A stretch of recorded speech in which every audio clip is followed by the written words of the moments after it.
हमारे साथ इस समय वरिष्ठ पत्रकार संजय सिंह मौजूद हैं, जो दोनों गठबंधनों को हम देख रहे हैं संजय जी, और दोनों ही अपने में ज्यादा से ज्यादा संख्या बल जुटाने में लगे हुए हैं। साफ दिख रहा है कि जो एनडीए है उसको बहुत ज्यादा जरूरत नहीं है सहयोगियों की, वो अपने आप में ही काफी है, लेकिन फिर भी वो अपने साथ तमाम दलों को जोड़ रहा है। ऐसे दल भी हैं जिनकी एक भी सीट नहीं है, दूसरी तरफ भी ऐसी पार्टियां हैं जिनके पास एक एक सीट है, पर यहां पर छोटी पार्टियों का रोल बड़ा होता है। पर पहले अगर देखें एनडीए को कि इनको क्या जरूरत है इस समय, जबकि इनका अपना वोट परसेंट ही काफी है और अपने में ही ये इतनी नंबर्स हैं इनकी सीटें जो है, तो फिर क्या जरूरत है इतना बड़ा कुनबा जोड़ने की? नगमा, आपने जो ये ग्राफिक सिखाया है वो काफी इंटरेस्टिंग ग्राफिक है और काफी इंफॉर्मेटिव भी है, दोनों ही साथ साथ। हम लोग जब चुनाव को एनालाइज करते हैं तो कई अलग अलग मापदंडों पे करते हैं, साथ में ये ग्राफिक्स को भी अंदाज में रखते हैं, संज्ञान लेकर के उसका चलते हैं।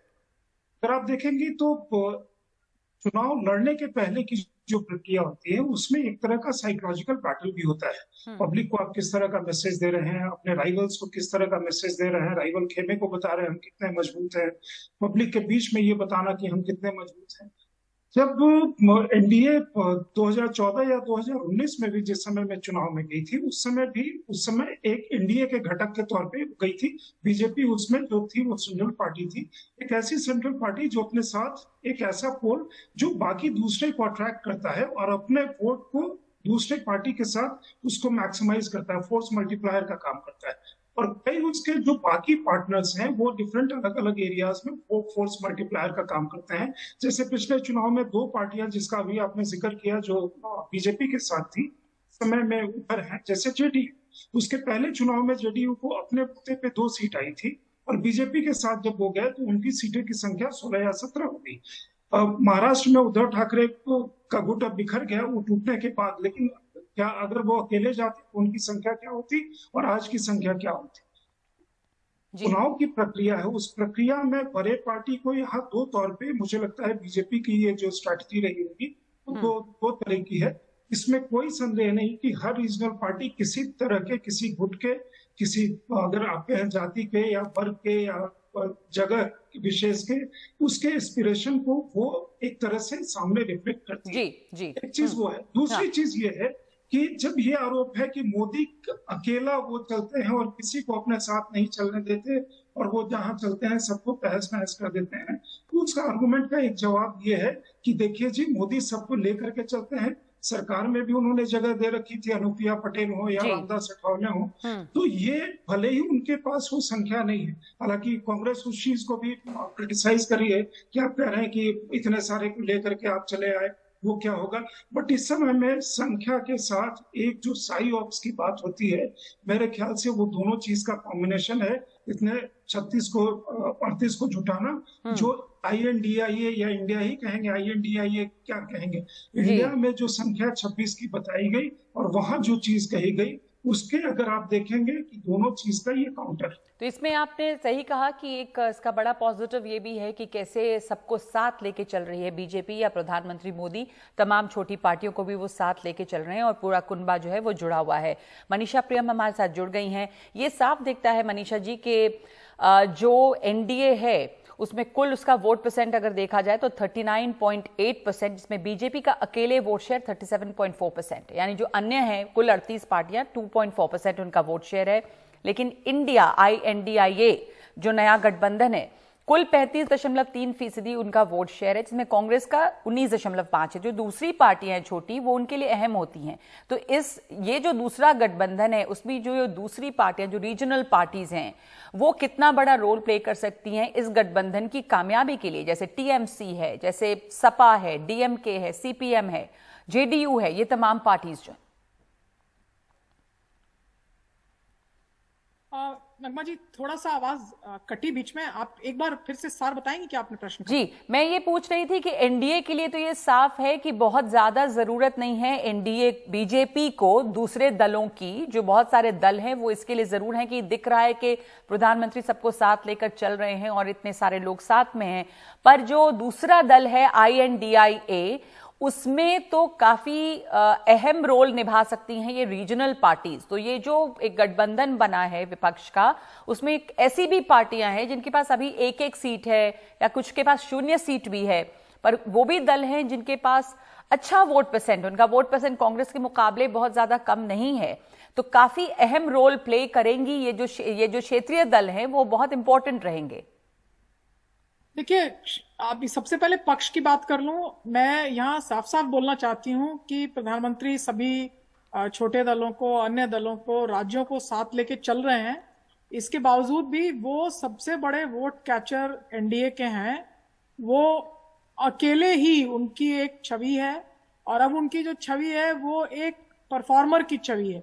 कई चीजें हैं, मैं अभी जब देखती हूँ तो मुझे दिखता है कि फॉरेन पॉलिसी में इमेज की बात ले ली जाए अगर, तो कहीं कोई मैच नहीं कर पाता है उनके इस इमेज को। तो वो अपने आप में एक एसेट है।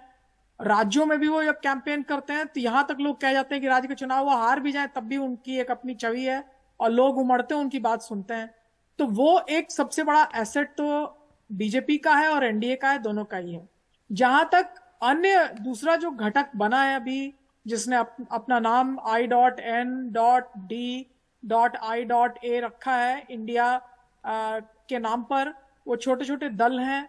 तो छोटे दलों की अहमियत जो है वो बढ़ी है, खास करके जब से राज्यों में जो है वो कद्दावर राज्य स्तरीय दल जो हैं, आप आंध्र में जाएं, वहां जब एनटी रामाराव उभरते हैं, लेकिन जब चंद्रबाबू नायडू आते हैं तो वो सब डिवीजन की पॉलिटिक्स करते हैं, माला माडिगा को अलग करते हैं, बीएसपी को नहीं चाहते हैं कि वहां जम जाए।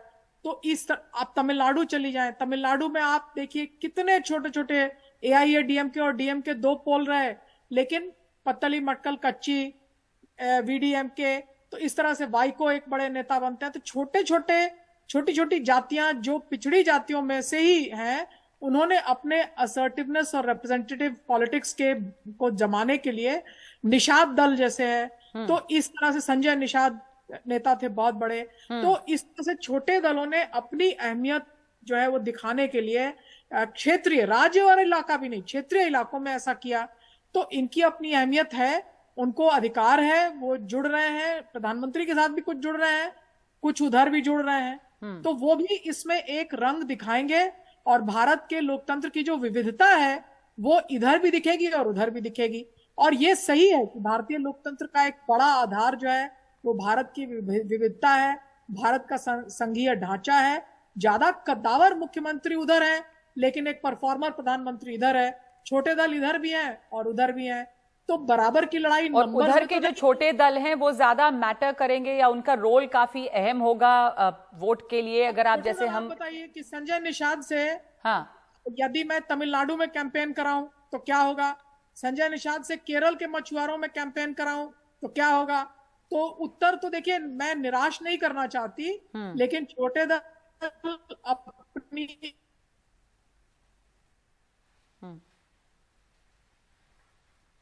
मनीषा प्रियम, आवाज आपकी कट गई, वी लॉस्ट यू, फ्रीज हो गई है वीडियो जो है वो, अभी आपका आवाज नहीं आ पा रही है और नेटवर्क नहीं है। जो मनीषा जी बात कह रही थी संजय, अगर उस पर आपका क्या सोचना है? कि जाहिर है कि जो वोट कैचर हैं, जो मनीषा जी लौट आई हैं, वोट कैचर प्रधानमंत्री हैं, जो छोटे दल हैं उसकी अहमियत वो बहुत ज्यादा कुछ कर पाएंगे ऐसा नहीं लगता। लेकिन जो जैसे यहाँ पे भी हर दल की अपनी अपनी यूएसपी है मनीषा जी, तो एनडीए में ही देखें अगर, तो जो एलजेपी है, चाहे वो चिराग गुट हो, चाहे वो पारस का गुट हो, या जो अपना दल सोनेलाल अनुप्रिया पटेल हैं, वो उनकी एक अपनी खासियत है, कुर्मी वोट बैंक है उनके पास, उनका पार्टी का आधार ये है। दूसरे अभी आपके पास ओपी राजभर आ गए हैं। तो ये सब लोग इन इलाकों में जो अपने उनके वोट्स हैं उसको सुनिश्चित करने का काम जरूर करेंगे और इनकी भी अहमियत रहेगी। मनीषा जी, अच्छा संजय आप अगर इसका जवाब दे दो। क्या है कि देखिए, अगर कोई सेंट्रल पोल जब मजबूत होता है, अब ये एक थोड़ा सा आश्चर्य की बात है, इस पे कल काफी चर्चा होगी। यूपी अब नहीं रहा, अब इंडिया आ गया।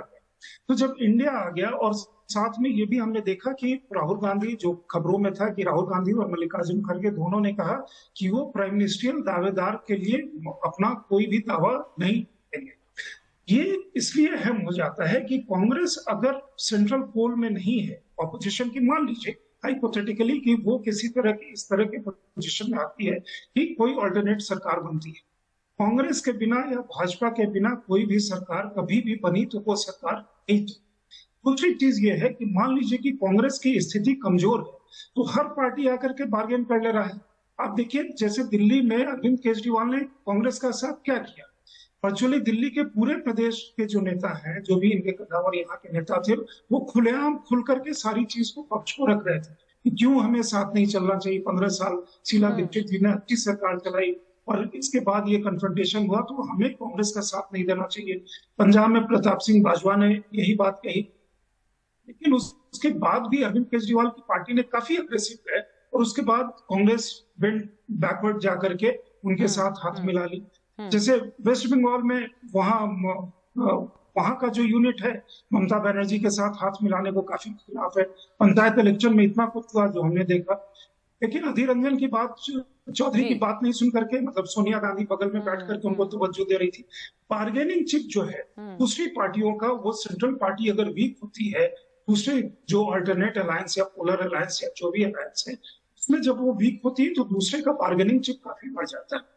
जहां कन्वीनर होने के नाम पे जब समस्या आने लगती है, यहाँ तो क्लैरिटी है कि प्रधानमंत्री सबसे बड़े वोट कैचर हैं, प्रधानमंत्री सबसे बड़े मोबिलाइजर हैं, उनकी पॉपुलैरिटी है, उनकी क्रेडिबिलिटी है, उनका ये डिलीवरी का ग्राफ है, ग्राउंड लेवल पे मतलब ये डिलीवरी है। दूसरी तरफ जब आप इस चीज को लेकर के आते हैं, जैसे नीतीश कुमार, पटना में पूरा नीतीश कुमार का शो था और कल जब हुआ तो नीतीश कुमार प्रेस कॉन्फ्रेंस में नहीं दिखे, तब वो इंडिया के आइडिया से वो खुश नहीं थे और राइटली सो। मतलब उनके जो विचार हैं वो सही, बहुत सारे लोगों को लग रहे हैं कि उन्होंने जो कहा कि ये देश का नाम है, ये ऑल्टरनेट फॉर्मेशन पॉलिटिकल किसी फॉर्मेशन का नाम नहीं होना चाहिए, बहुत सारे लोगों को बात सही लग रही। लेकिन कल नीतीश कुमार जैसे बिल्कुल ही वो मतलब ये जो वो फ्रेम दिखाया जा रहा है, जी ये तो चैलेंजेस जो हैं वो हैं ही अभी कि क्या जो दूसरे दल हैं और जो काफी महत्वाकांक्षी हैं और जिनके अच्छे वोट परसेंट हैं। मनीषा जी अगर आप सुन सकती हैं भी, आपका वीडियो फ्रीज ना हो तो आपसे जवाब चाहूंगी कि वो भी चैलेंज रहेगा कि यहाँ पे कौन किसके नाम पे सहमति होती है, कौन बड़ा। कल सुन रहे थे कि ये भी नाराजगी रही कि नीतीश कुमार पोस्टर्स में नजर नहीं आया। अब नीतीश कुमार जरूर इसको डिनाई कर रहे हैं, लेकिन ये भी चर्चा रही। तो इस तरह की वहां पर समस्याएं भी हैं जो बाकी दल हैं। क्या कांग्रेस इनको एक लेवल प्लेइंग फील्ड देता है? क्या कांग्रेस ये मानने को तैयार होती है या दूसरे दल वो एक्सेप्ट करेंगे कि हम कांग्रेस की अम्ब्रेला के नीचे काम करें? सब चुनौतियां तो हैं। हाँ, नहीं, लेवल प्लेइंग फील्ड देना तो बड़ा कठिन काम है। तो अभी देखिए, कल भी मुझे बताया गया कि सुल्तानगंज में बिहार में जो ब्रिज गिरा है उसके पोस्टर्स न्यू इंडियन एक्सप्रेस में छप गए। तो कहीं ना कहीं अब किसने छपवाया? बंगलोर में ये गहमा गहमी के बीच में नीतीश कुमार के सुशासन बाबू के इमेज पे ये एक तरह से दाग था, तो किसने किया?